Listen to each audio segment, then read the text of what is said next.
One of the first things I think is important to know is, what is hair made of?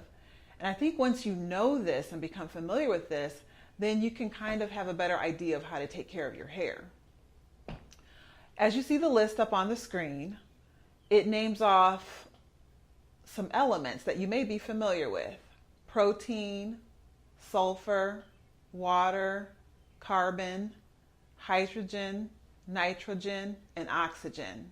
All of these things are elements that our hair is made of. The periodic table, most of us are familiar with, and this is kind of like a little science lesson for your hair. Carbon is found in abundance in the sun, the stars, comets, but in the atmosphere, it's mostly found as carbon dioxide. You've probably heard some of this before. This is just kind of let you know that sometimes we walk around with our hair, and we have hair on our head, but we don't understand the anatomy and what makes our hair, and what are these. These are not just strings of fiber just hanging off.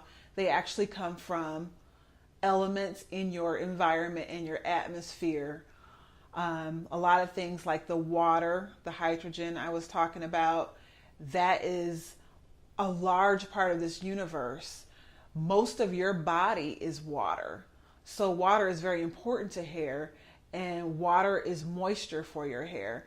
Therefore, if you didn't have water in your hair would be dry and brittle. So things like that. Protein is something that makes your hair strong. So it's something that is needed for your hair. Keratin is another word you might hear in substitute of protein. Some people say keratin, some people say protein, but they're both the same thing.